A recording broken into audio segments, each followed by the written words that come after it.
Welcome back, ladies and gentlemen. You are listening to the No Trade Clause podcast brought to you by Sports Business Classroom. I'm Aaron Washington, your host. Oliver Arruda is joining me here today. He's our scouting NBA draft expert. And seeing as that we just finished up with NBA Summer League content, figured it'd be a good idea to bring in Oliver, get his insight on some of the players he watched. Oliver, glad you're back on this pod, man. Love what you bring to the team as far as your insights on players, deep diving into their games. You're in the gym with a lot of players, so you have a unique perspective to bring on all this. So hope you're doing well, man. Missed you at Summer League and excited to get into the content this evening. Yeah, man. Thanks for having me back. As you said, was not at Summer League, despite about to go into a whole podcast about Summer League.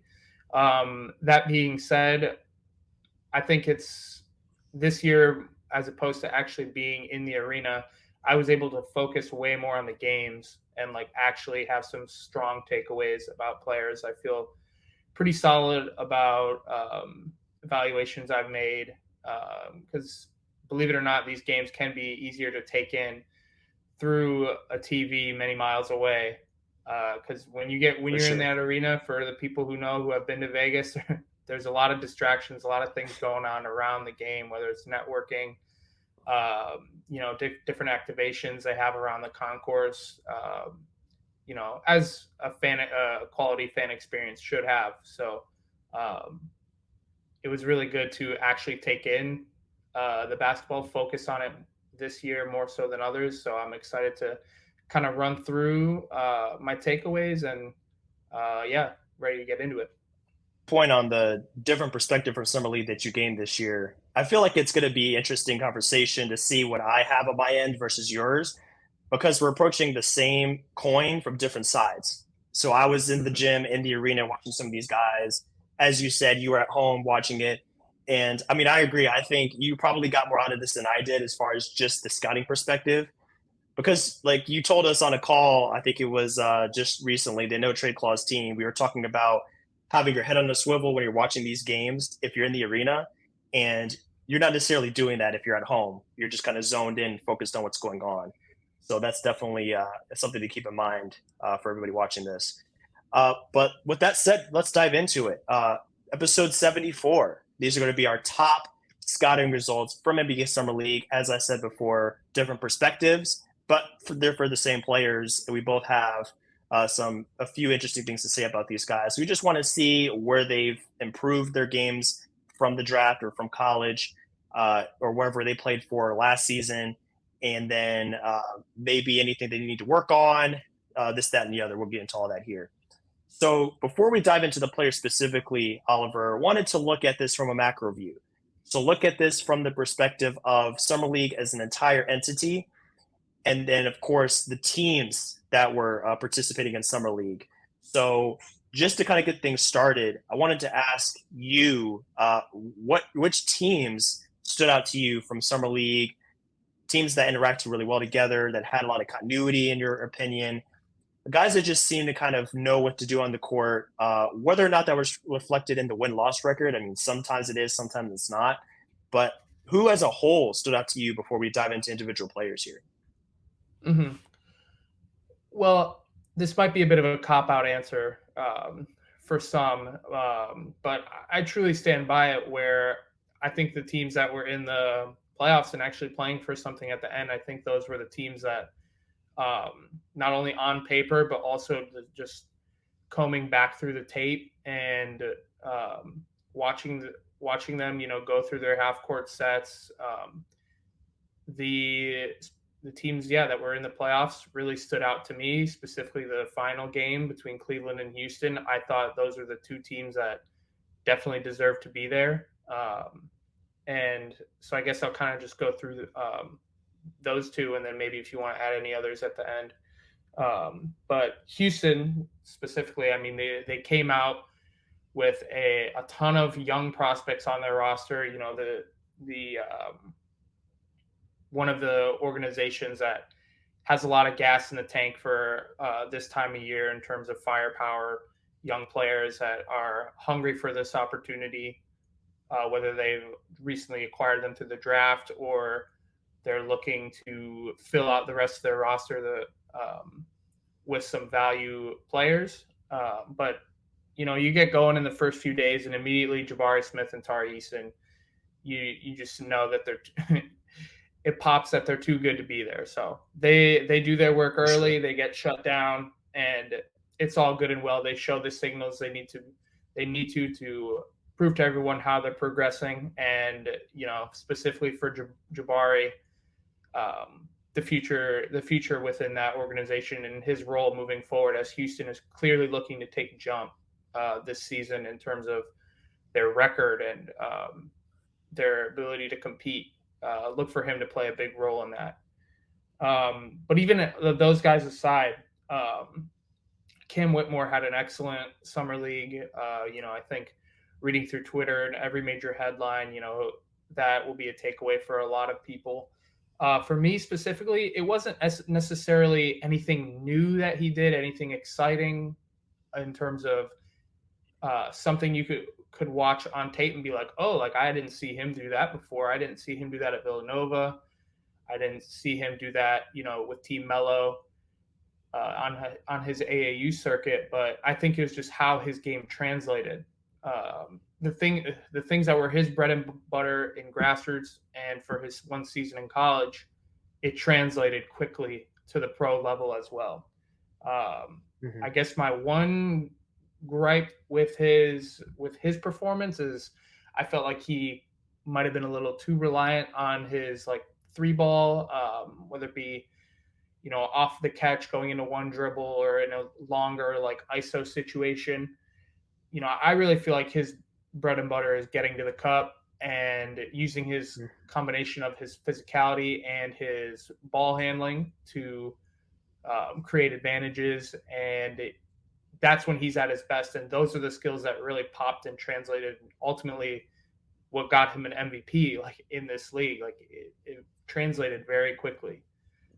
So For sure. I think if he really hones in on the skills that got him to the league early on, and going into training camp and the first handful of games into the season, the first handful of opportunities he gets, he can then use that to his advantage, and kind of make his leash longer and take advantage of more opportunity that was come his way just by dominating what got him there in the first place.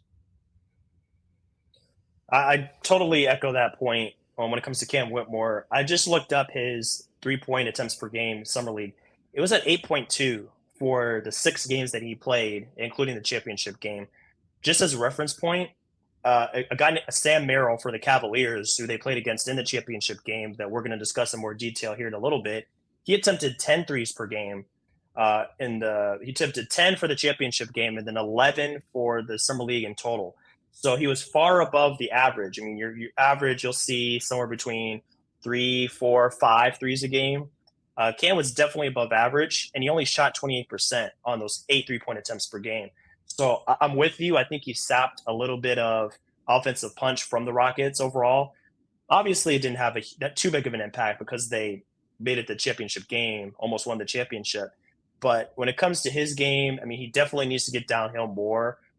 Being reliant on a three-pointer, he did have the green light being in summer league after Ahmed went down and Jabari Smith, Tari Eason were shut down, as you mentioned before. So I think he just kind of let it fly. He had the freedom to do almost anything he wanted. He was clearly the number one option for them once we got down to the stretch of the last 3 or 4 games. So for him, he definitely needs to kind of hone that in, rein that in a little bit. But yeah, I mean, the team as a whole did fantastic. They looked really locked in, and they had a lot of NBA caliber rotation guys playing throughout the whole thing. That's always going to boost the team when it comes to their overall performance, their overall record and standing. And on the other side, the Cavs, I mean, obviously they did really well. Also, just with their collection of NBA ready talent. And of course, just want to give a shout out to Isaiah Mobley for his performance overall and winning that Summer League Championship MVP award. He did his damage in the paint. He knew where he was most effective. And even though he took some jumpers here and there to kind of diversify the shot profile a little bit, he was not afraid to take advantage of mismatches. I'm sure you noticed in the championship game, I think it was really apparent. it's not like Sengun was playing on the Rockets or anybody with a real amount of size. So Isaiah Mobley was playing against guys that were guards, that were wings, that were 6'3" to 6'5", it seemed like a lot of the time. So he was able to assert his will in the paint when he was going against those smaller guys, and he just knew where he had advantage, and he stuck to that the whole way.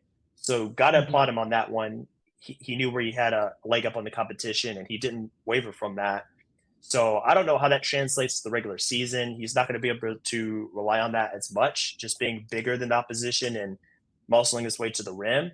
But he also showed a good amount of skills, a little bit higher up. We're talking about the mid post area. He operated a lot of handoffs. He was screening and rolling quite a bit. Flashed a little bit of a pick and pop game there. Hit some shots from outside.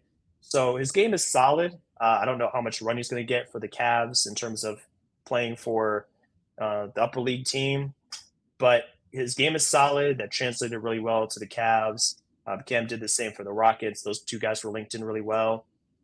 Oliver, I don't know how much you watched the Miami Heat during their run. They didn't make a real deep run or anything. They didn't hit the championship game, but it seemed like they had a really good thing going as well, especially Mm-hmm. defensively. It blows my mind how that ethos of playing real tough, hard nosed basketball just like runs through the entire team, all the way through the G League, all the way through the Summer League team. Orlando Robinson was a supreme rim protector at the rim. They had a bunch of guys picking up half court, full court defensively that were locking down. Just really impressive stuff. They just seemed like they're on the same page. And they had a couple of games that were not so great against Denver and against Phoenix, where it was a little bit of a blowout in both scenarios. But other than that, they seemed really locked in and they knew what they were doing, even without two of their best players and Jaime Jaquez Jr. and Nikola Jovic. So really solid on their part as well. I just wanted to throw them in as a third team that stood out to me as overall collection of talents. They put on a really good display through those several Mm-hmm. games of not just Vegas Summer League, but in the California Classic before that. Mm-hmm. No, I think you know those grinders in the Heat organization always deserve a shout out when applicable. But I wanted to kind of circle back and just add on a few more points to Cleveland, and then also with Houston. So I thought Cleveland played easily the cleanest brand of basketball in summer league.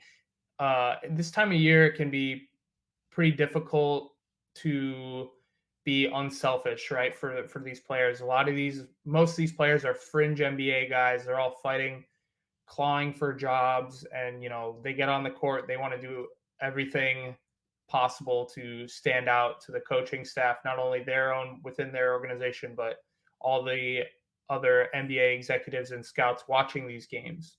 And so it can be pretty difficult to put the team first. But the way that they moved the ball and the way that they were the unselfishness that they played with, it was very apparent, and I think that's what led them to the championship overall. And even their head coach pointed it out in their post game presser, their post game interviews, that this time of year when you put your ego, your selfishness aside, and you put the team first, it goes a long way in terms of your success. Maybe more so than even in regular season contests. So wanted to make sure Cleveland got their love for that. And in terms of Houston, we touched on some of the big names, but I also want to add two guys that won't get as much love in the headlines that I think it really propelled them to getting to that championship game. First, Nate Hinton. I mean, it won't necessarily pop in a box score, his impact. He did have some games where he filled it up, but that guy played with energy, man. Like I'm just talking about how players in summer league, a lot of them are looking for jobs and are competing really hard for a job in the NBA. And if not, they're trying to give themselves the best tape possible to leverage a job overseas. And you could tell that man was playing for his livelihood, for his job. And in a setting like that at summer league, I'll take guys like that on my roster who are willing to be scrappy, who are willing to pick up the whole floor, who are running really hard in transition, making all the energy plays, and his competitiveness, was present too. Getting in his teammates' ears, making sure everyone's on the same page. Not something you'll see in a box score, but something as a scout and evaluator, you're really looking for out of guys to push their team, especially their young players who, might be uh, kind of confused, and the stage might be too bright for them early on or something. They're just getting adjusted to their first NBA reps, and you have a disciplined player like a Nate Hinton who's going to get on their ass and um, steer them in the right path. So wanted to shout him out. Mm-hmm. Also, Trevor Hudgens, their lead guard for a lot of summer league, finished with over a 4-point assist to turnover ratio. I mean, you got a guy like that leading, putting up those type of numbers, leading the way. It just sets a precedent for everyone else to value the ball, and good road for success moving forward for them to ultimately get to that championship level in summer league. So No, definitely. those two guys, I think, had a big influence on their success overall. So wanted to show some love. It's always great to show love for the guys that are not the highlight players. They're not Wemby, they're not Scoot, but sometimes their impact is just as profound, if not more so, because they play more games right off the bat, and then they just do the little things which don't show up in the box score, but you have to acknowledge it either way. And you brought up a good point about these guys when it comes to doing the little things, doing the dirty work, not necessarily just scoring the ball. I heard a podcast. Isaiah Thomas was the guest out in Summer League, the same studio that we used when we were doing our studio shows out there last week and all that good stuff. But he was saying that every team has a guy or two or three that can go out there and score 20. Like they got that already. They have the Jordan Clarksons, they have the Tyler Heroes, the Jordan Pooles. Like they're set for that for the most part. What they're looking for are guys that can come in and fill in the margins when it comes to playing that hard-nosed defense, just scrapping for loose balls, just like the guys you were talking about here that just really wanted it, that they're playing for their lives. They don't take anything for granted. So they're going to go out there and they're going to create touches for themselves off of rebounds, off of steals, off of just being the first one to the ball on the ground, winning the 50-50 balls. Like that's the type of stuff that's going to get a guy noticed if you're not like a top 10 pick. Of course, if you're a guy like Brandon, like you're these guys at the top of the draft, you're Scoot or somebody like that. Yeah, if you score 20, 25, 30, like that's a good sign, because you're going to probably eventually be one of those top players on your team. That's why they drafted you so high. But if you're somewhere outside that 10, like you're especially in the second round or undrafted, then doing those little things really do matter. So that's a great point there. We definitely have to acknowledge that. You win around the margins. That's how you beat out other guys that on the surface are pretty equal in terms of talent level or ability, but that's how you set yourself apart. You just got to do the little things out there. So speaking of guys that were drafted a little bit later, we're going to start diving into specific player profiles and what we gained from watching them on the court for whether it was 2, 3, 5 games. The first guy on the list here that we're going to highlight here is Leonard Miller for Minnesota. So he played 5 games total. He put up about 15 points a game, 8 boards, 44% for the field. So overall good showing, and he even shot pretty well from 3 as well. He didn't shoot too poor out there. I think he was in the mid 30s as far as his percentage goes. So he definitely quit a little bit of the concerns when it came to his shooting ability. I think that was one of the big drawbacks and big negatives that were highlighted in his game going into the draft.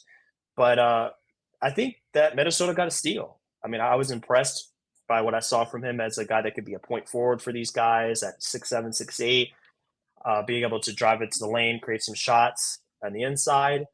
And, for a 33rd overall pick, he looked pretty comfortable out there for the most part. He didn't look overwhelmed by the activity. He slotted right in, made some mistakes here or there, obviously. He's going to be a rookie this season. But by and large, I think he had a good showing in summer league. I think Minnesota was impressed by what they saw from him, and I think they're really feeling confident about a guy they got in the second round. That's not one of the top prospects, but did have, I think, a little bit more going for him, a little more coverage going into the NBA than say like somebody that was someone else in the lower in the second round.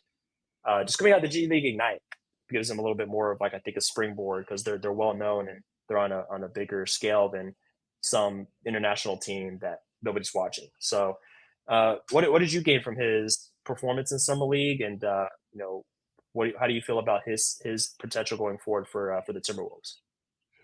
Yeah, so in terms of just the value in the draft slot, this is about where I had him personally. I wouldn't have been surprised if he went into the mid to late 20s, but I think this range was about right for him. Again, it's where I had him specifically for Minnesota. I think it's a good landing spot, but not a great one. It's not the perfect fit. I say good because in their recent track record in terms of McDaniel's, Minot, and even maybe you could fit Nate Knight into this category. Maybe not as much length, but still is like a 3-4 man. They've done a pretty good job with this specific position and players with these skill with more or less this archetype um, in terms of player development. Leonard, it's not a great spot for Leonard because of other than Nate that I just mentioned, there are a handful of young players and rookies ahead of him. So getting opportunity on an NBA floor will be tough. But and Mm-hmm. especially with the fact that Minnesota is really trying to win games this year. They I Yeah, think they're probably all in.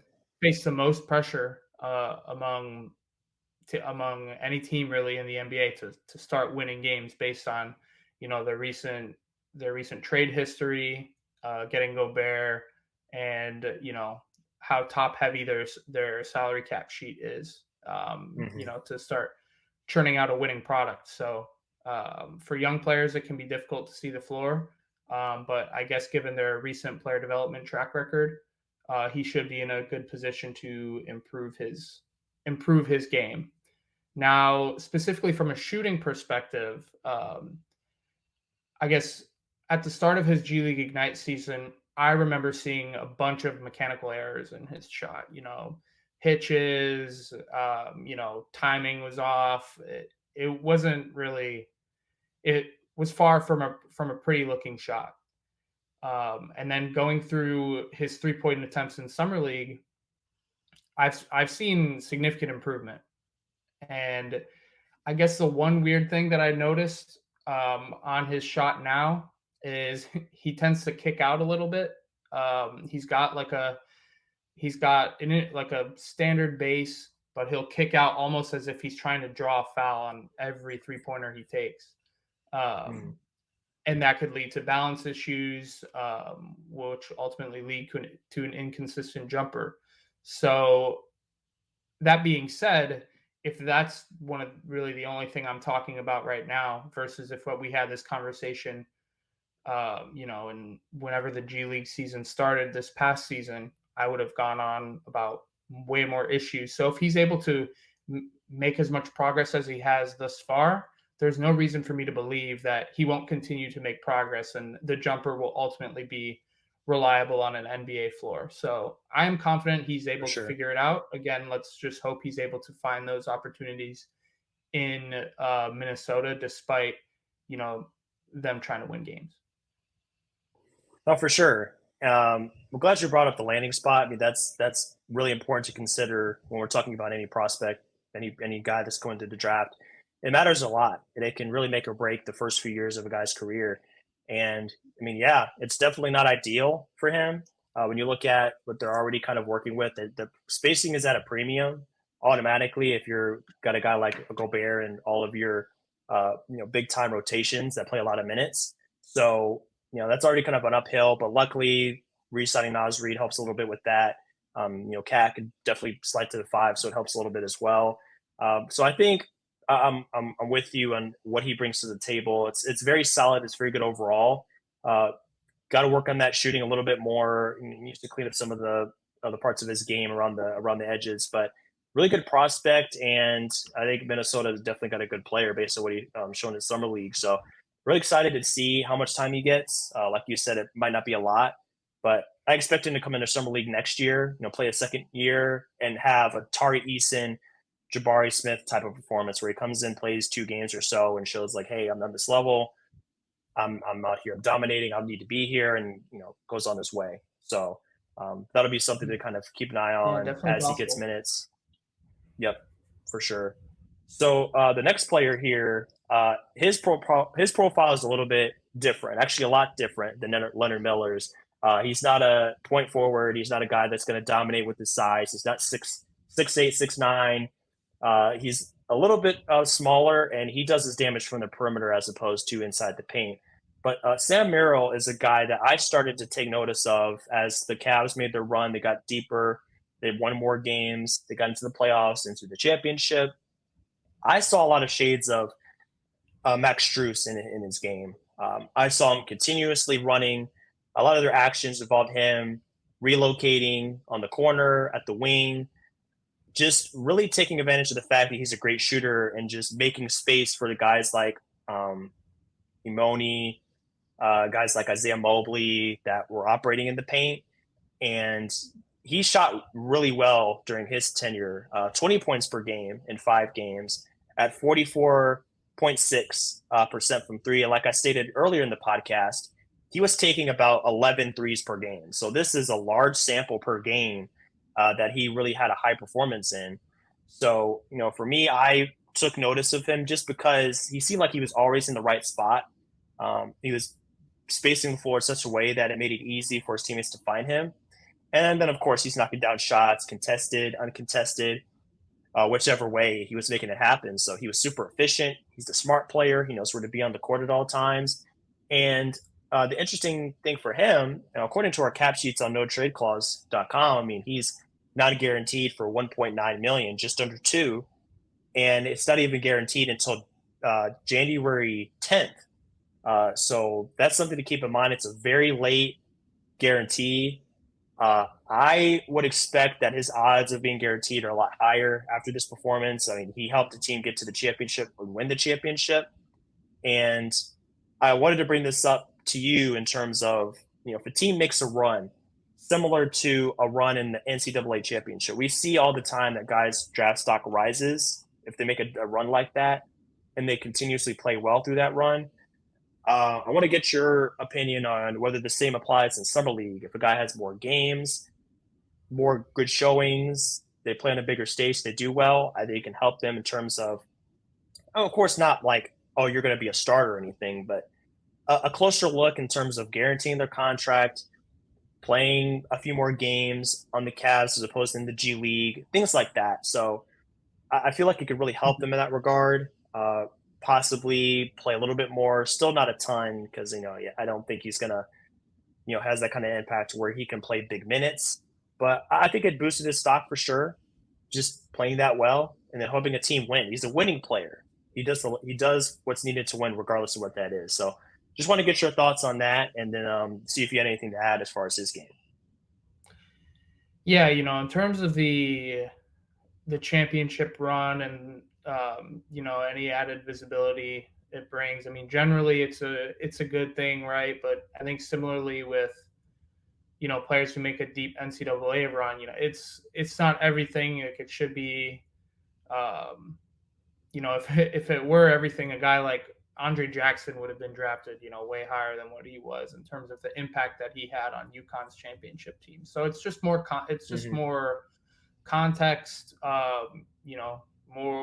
more tape to watch, and the pressure settings of championship environments can be telling about a player. So it's always nice to see how a player handles themselves in those specific environments. But in terms of Sam specifically, I think the even though we've added another two-way, people are scraping and clawing for these jobs, and the NBA can be a cruel business. And he was elevated from a two-way last season at the end of the year, and I think it's more likely than not. I think a performance like this one, it kind of solidifies himself. Like, okay, like I deserve to maintain being on a radar for a scout, for an NBA scout, and I should be in these conversations of two ways end of roster spots. But in terms of larger paydays, I think that could be more difficult to come by for a player like him. So if he continues to get these NBA opportunities, and they're end of the bench players, or two-way players, like those are the type of contracts that are going in front of him, he needs to ask himself the question, is this the path I want to continue to go on, and hope that I get an opportunity like Max Strus did, for example, with Miami, or overseas would be a way more lucrative short-term option, I think, For sure. where he can, based on this tape, he can go get a great job, somewhere in high-level overseas team, or league, and he can get paid likely more than what an NBA minimum contract or what a two-way contract in the NBA would be giving him. So No doubt. it's not to say that he is not an NBA caliber player. I think by now, hopefully, most people have realized that the talent overseas, certain players, are maybe more skilled, or may have more of the chops to play in the highest level of basketball in the world that is the NBA. But opportunities do not come often, and there's a lot of politics that go into these decisions for players at the end of the bench. So it's just a matter of how he feels best to steer his career, because he deserves to have a spot in the NBA, in my opinion. But whether Definitely. or not he wants to continue down the road of being a fringe NBA guy, just right on the cusp of being out, or does he want to go make more money overseas? That'll ultimately be up to him, and we'll see what he does. But that's kind of how I read his situation. I'm with you. Agree that it's not everything making a deep run, but it helps. I think it's better to have a deep run and do really well than if you did make the playoffs or you didn't make a deep run and you struggled. So it's just like you said, it's more film, it's more exposure, and it's nothing but help a guy like that, especially if you're towing the line, and this can make or break your next opportunity if you do get an opportunity to stick in the NBA. So 100% agree, and we'll see if they end up picking up his contract for next season. But either way, it could be a good little bargain buy. Next season is only 2.1, so if he continues to perform wherever he's at in this kind of capacity, being a sharpshooter, then sky's the limit. We can never have too many And shooters in the NBA specifically in roster. Cleveland too, right? I mean, Exactly. they signed Ty Jerome, who is typically a league guard. He played some league guarding with Golden State last year. Then Strus and Yang. Mm-hmm. Cleveland had a very clear objective, maybe more so than other teams this offseason, where we need shooting, and obviously Sam does. He does that. That is his calling card at the highest level of basketball. But the fact that they brought guys in ahead of him to who also share that calling card, then it could be difficult for him to see some exposure in Cleveland. So maybe not necessarily in Cleveland for him to seek his best opportunities, but somewhere else around the NBA. And then, if he wants a payday, which every basketball player, every pro would, why not explore your options outside the NBA? For sure. So we talked a lot about the Cavs and their deep run. There are a lot of guys that contributed to this. Somebody that we touched on earlier, but I want to circle back to, was Bates and his performance. Really, I feel like there were a lot of mixed opinions on him. Obviously, teams were a little bit weary of some of the off-court issues that came up with Bates and the way that he was kind of looked at going into the draft. So that resulted in him falling down a little bit, down to the 49th overall spot in the second round. So once you get to that range, I mean, you're really looking at guys that may or may not even stick in the league, might not make the roster, non guarantees. They're really just kind of flyers at that point. Once you're getting to the last 11, 10, 11 picks, some of these guys just, hey, they might not make it at all. But for a guy like Bates, I think he's definitely a tier above guys you've never heard of, guys that are coming overseas, and they don't even make the roster. He has a little bit more ability than that. And I did a poll on my Instagram last week where I asked the question because I was sitting courtside watching Grady Dick and I was watching Emoni Bates. I asked my followers, do you guys think that Bates has an higher upside or do you think Grady Dick has an higher upside? And as we know, Grady Dick was drafted much, much higher. He was the lottery pick for the Toronto Raptors, for the Raptors going in. But more people said Bates, which I don't know if that comes as a surprise to you. But, I mean, based on those results, I feel like there's definitely kind of multiple opinions about Bates and his play. But regardless, he displayed what he can do very well with 17 points per game over several games, almost 44 from the field, 40 and even 40 from three. So the thing about Bates is that he comes off to me as a guy that he needs to see the ball go through the hoop a couple of times. But when he does, it's really hard to stop him, at least from the perimeter. And his form is interesting. I'm sure you've seen this, but he has a tendency to drop his arms immediately after the shot goes up, which I feel like a lot of solid shooters don't do that. They tend to hold their follow through more. But with Bates, it's like he's almost like he has this like irrational confidence that everything is going to be net, all net. So he'll put it up and then immediately just like drop his arms, kind of like Melo used to do when he would get hot, especially in a Knicks jersey. So I just find that a little bit amusing. But the guy is streaky, but when he gets hot, he can definitely fill it up. So there are concerns about his size and things like that. But when it comes to just that ability to score the rock and get hot from the perimeter, he showed that in a really big way from the perimeter. So how have your opinions changed of Emoni going in before the draft? Are you a little bit higher on him? Are you about the same? Where are you in terms of that? Well, in terms of his shot, I just wanted to quickly put in, but that one of the things that I hear going into the gym every day is stay in your shot. Stay in your shot. Sort of a lot what we preach to a lot of the guys who are coming in and trying to work on their catch and shoot jumpers or off movement jumpers, and most of them that is what they're there to do. So that could be a point of emphasis for him moving forward, is to stay in his jump shot and follow through with every shot he takes and maintain that consistency. But in terms of overall him as a player, I actually had him undrafted, and it didn't really have a whole lot to do with his on-court his off-court issues, and there's plenty of information about that now. I don't really want to get into his off-court stuff that he's faced, but on the court, through his tape, specifically this past season at Eastern Michigan, it's just a lot of the decision making wasn't there. A lot of really deep threes, ill-advised threes, bailing himself out early.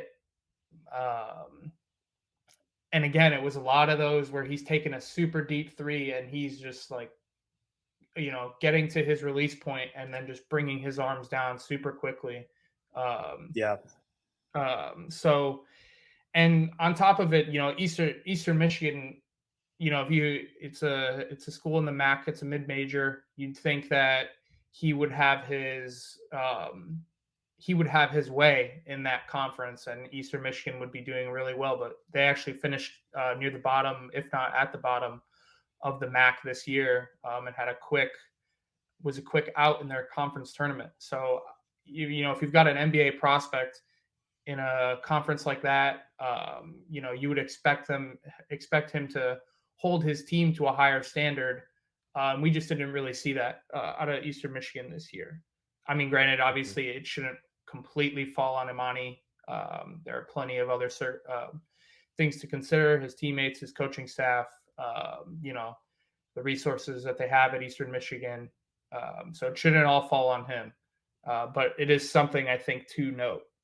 That with all that being said, I think he has made some real strides, and I think you saw it in this summer league. So to answer your question now, I am a bit higher on him after watching summer league, hit him play in summer league. I think Cleveland is an awesome fit for him. He doesn't have any expectations out there. It's just he's just going to go in and he's going to focus on basketball, not nearly as much distraction, noise. The hype from his early years in grassroots basketball, it's all kind of came and went. And one of the things that Emoni himself spoke about through his pre-draft process was he really, through those tough years at Memphis and Eastern Michigan, all the scrutiny he was under, he lost a lot of passion and love for the game of basketball. So this is an excellent opportunity for him to find that back, for him to fall back in love with the process, because he's a talented player. There's no question. He had to have been in love with the process at some point to get him to where he is. So he can find that again. And on top of it all, Cleveland is close to home, but it's not too close. Sometimes if you're too close, that leads to more distractions, more people you have, everyone and your mother will be calling you for tickets, and in Cleveland, everyone's kind of at an arm's length. So really like perfect. The fit for him. Just to cap it off, I think I have one memory of the championship game of one play that I think really epitomizes his progress and his growth. Is there was a late shot clock possession. He was dribbling on the wing, and I think old Emoni would have, gone through a few combo moves, would have crossed over a few times, and would have, sidestepped into a deep three. Yeah. Which might not be seen as the most efficient shot given the circumstances. Instead, he keeps his eyes up. He's continues to survey the court, and he finds a cutting Craig Porter right into the paint and throws a dart to Craig, hits him right in the chest. Craig goes up for a foul. Now we're shooting 2 shots at the free throw line versus a fadeaway deep three. In a late clock situation in a championship game, like that's real growth to me. So was super happy to see him making plays like that. And hopefully that on-court growth that I've seen, it is not only showing maturity on the court, but off the court as well. So hopefully there's a connection between the two. And again, I'm excited to continue to monitor his progress. And I think it's a perfect situation for him. I am too. And just adding a couple other things about his play in Summer League, I think he flashed a little bit of a couple other facets, areas of basketball where he could make an impact outside of scoring. He had a few plays where he made some great passes. I think it was the championship game. I saw 2 or 3 really great passes from him. Didn't necessarily result in baskets, but he's at the perimeter. The guy is streaking, going inside the lane from the weak side, and he makes a couple of really good bounce passes on time, on target. So I think there is a little bit of potential for him to be not a kind of great playmaker off the dribble in terms of passing, but there's a little bit more there than I think we expected going in when it comes to making plays for his teammates. And then defensively, I wouldn't expect it to be locked down or anything, but he had a really good block from behind, I think early in that game against the Rockets. Really made some great plays. I think there's another play where the ball was being passed out to the corner, and he kind of came in from up top and stole it mid-pass.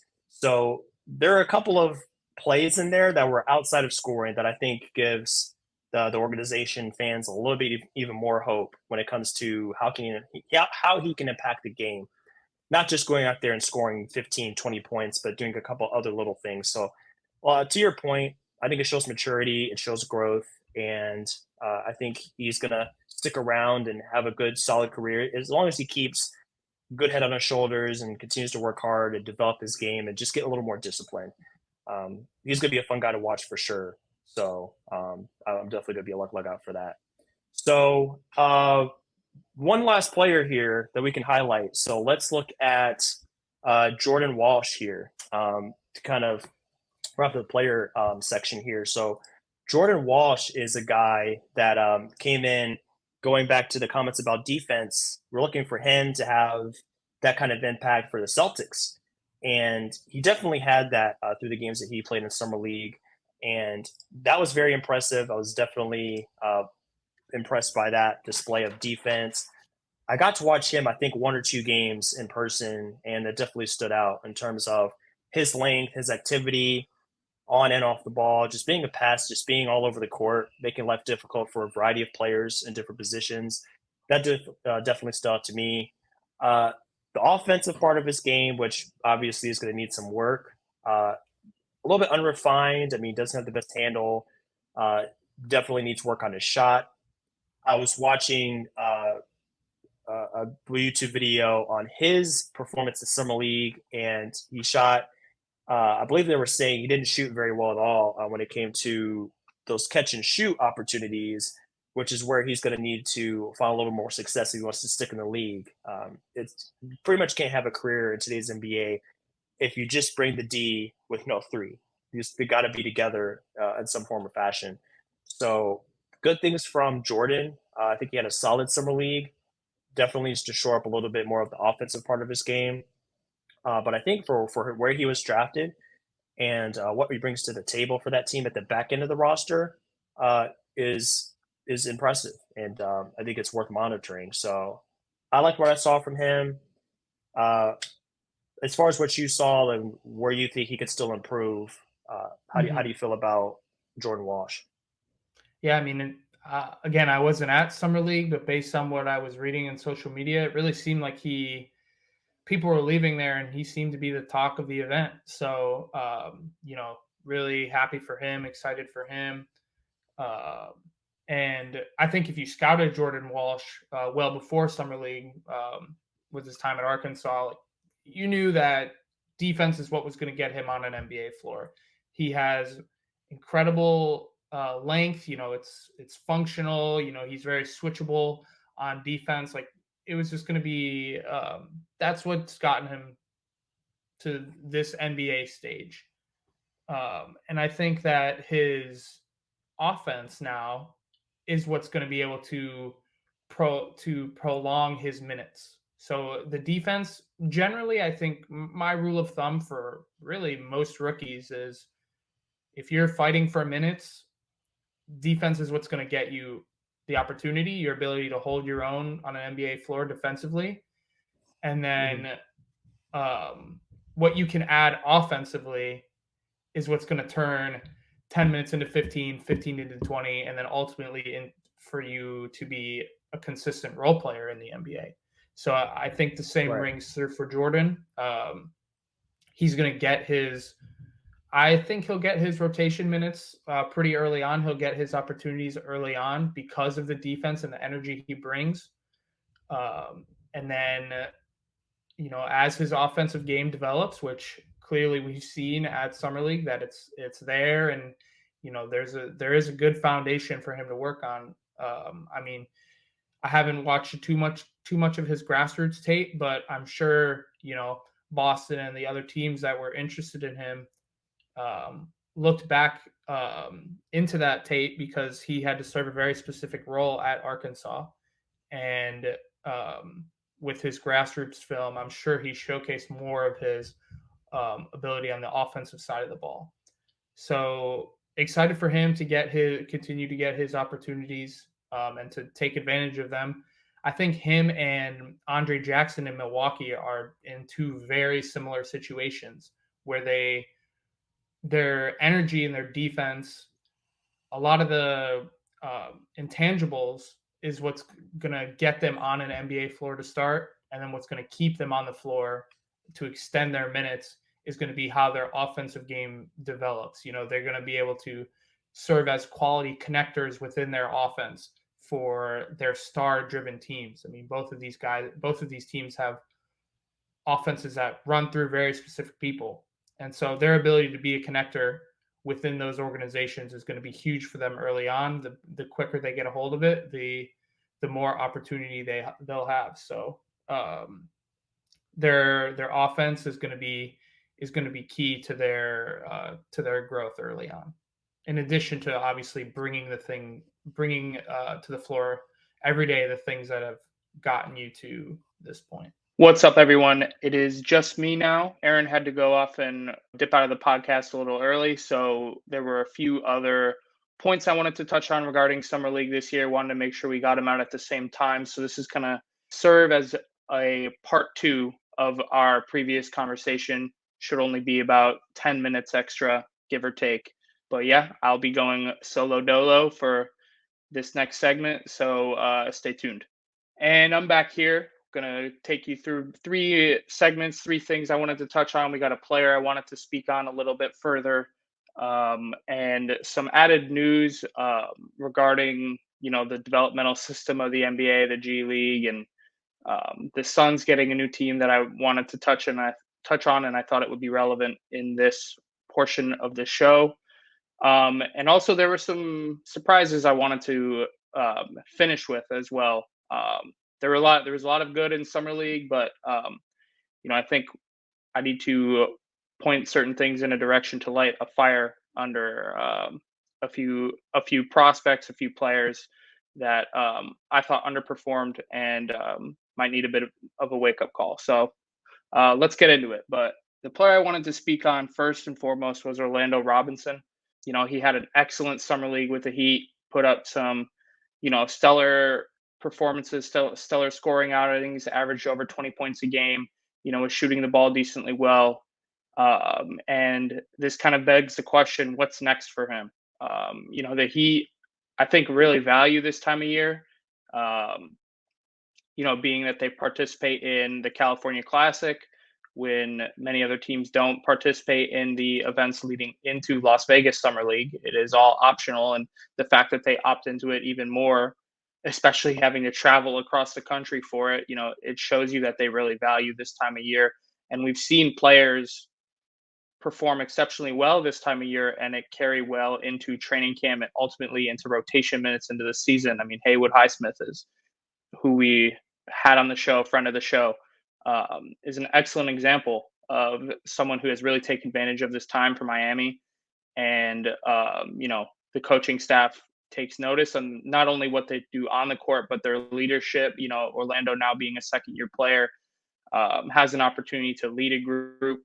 And, he did exceptionally well on the court. So there should be opportunity for him to carry that momentum into training camp. I mean, they signed Thomas Bryant, another center who, they should have a very interesting competition in training camp for that backup center spot. 2 pretty different players.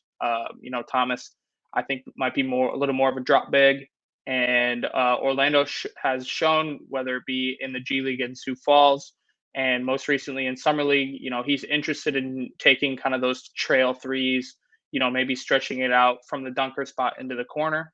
So, something to kind of watch for in terms of schematics. You could go a few different ways, especially if you want to pair another big with Bam in certain lineups. I think Thomas Bryant might be a little better suited. I would rather have Bam, being able to use his length and athleticism to be roaming a little bit more. And I think him and Orlando may have like slightly overlapping skill sets. I'd want like a little more of an anchor next to Bam. So not sure how much I see those lineups working together. But that's not to say Orlando can't compete for, minutes that Cody Zeller was getting towards the end of last year.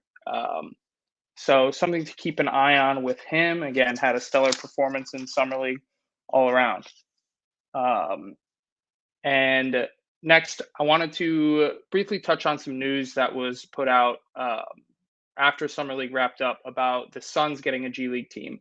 And I think this is massive for the organization. Finally to have all 30 teams be represented in the G League is huge for development. I mean, even with adding the two-way spot and talks of expansion in the coming years, it's relevant now more than ever that there is enough talent to fill these roster spots. and players are going to want us. A lot of these players may have options to go overseas, but if you stay within a system of an NBA team, it'll be way easier to call up. Won't have to deal with FIBA buyouts.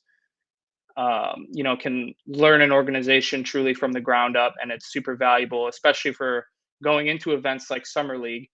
The Suns, may have to pull together a hodgepodge of players in the past. Pull a lot of guys who may not have played within an NBA organization before, or they may not have any experience, with this type of game. So the fact that Phoenix now has one to complete all 30 teams, I think, is huge for player development as a whole. And it's a sign that they'll be valuing this time of year more so to get that continuity, be able to put their G League guys into Summer League, and hopefully see them grow ultimately to the parent club. And, Phoenix is an organization that's going to be needing value contracts moving forward. So ideally, you want to get into a situation there where you prove your worth, and then you're able to go contribute to a championship caliber team that isn't going to want to have a ton of money on their books for their role players, for the guys who aren't contributing significant minutes. So excited for them, excited for that development. Wanted to talk a little bit about roster construction also within Summer League. I think there were two teams in particular. One of them we kind of touched about in part one, being Cleveland, that had just such a solidly built team with everything in mind, from lead guards, shooters, bigs, and you could see how it transferred over so well with the team playing so fluidly and such great team basketball. I think a lot of times you kind of just, teams may not be as focused on putting out the best on-court product. They have their set of prospects that they're looking for, and then they just look to kind of see who else is available on their board that they want to take an extra look at. But I think teams should really start considering roster construction within these events, and specifically how they could flip into contributions with the parent club in mind. So with Cleveland, shooting was a huge thing we needed to address in the offseason. Sam Merrill provided that. I mean, granted, he was with the organization last year, but between Sam Merrill, Emoni, Craig Porter even stretching the floor a little bit, that was a point of emphasis, and it really showed in their Summer League team in their roster construction. The second example, which I think is a little more prevalent, would be the LA Lakers with the guys that they brought in. So first off, you have Colin Castleton, who can be a great backup big for them moving forward. Rather than having a DeAndre Jordan type veteran big or a Tristan Thompson who can provide great playoff experience, in the regular season, Colin Castleton is going to have fresh legs. He's going to be able to, have opportunities to learn and to take the hits that come with a long regular season. Whereas some of those vets, you may need to leave them on ice on the bench for a handful of games, leave them out of your rotation. And then by the time you need to bring them in a playoff setting, for example, I mean, it happened with the Lakers this year with them bringing on Tristan. You may not know what you're going to get on the court in terms of on the actual basketball. They're going to bring their IQ no matter what, right? But their ability to physically produce on the basketball court, if you prep Colin Castleton with a season's worth of rotation minutes, I think he could be a little more beneficial towards the end of the year. Next, with their shooters, retaining Cole Swider, keeping him on, and then Demoy Hodge, who I thought was one of the more prolific shooters out of Missouri, in college basketball last year. The name of the game, whenever you have LeBron James, and in particular Anthony Davis as well, has always been spacing, right? And if you can continue to find value floor spacers in a guy like Demoy Hodge and a guy like Cole Swider, they continue to produce at this stage, whether it be in the G League or in Summer League, then they'll have ample opportunity to, go move up and do it with the parent club. And again, just like I mentioned with Phoenix, if you've got these high level, high paid players at the top, you need as much value as you can with your rotation players near the bottom of the pecking order. So I would look for the Lakers to give Demoy Hodge particularly a very hard look going into training camp, and he would be an excellent fit with the roster. I mean, Max Lewis too is another great perimeter threat that fits that mold. So these teams in particular were really intentional about their summer league rosters, and I hope that other teams kind of take note and don't just kind of throw darts at the dartboard like, oh yeah, we like this guy, but we don't particularly see how he can fit in the system, but let's give him some burn. Like, really target guys that you think can fit a very specific role within that or within your organization and can serve as excellent value moving forward. So lastly, I wanted to touch on the Charlotte Hornets. They finished Summer League with 1 win, and in terms of roster construction, I just didn't see it for them. They have a lot of guards that they need to work through. Bryce McGowan's, Amari Bailey, James Bouknight, Nick Smith, who are all fighting for similar roles within the parent club.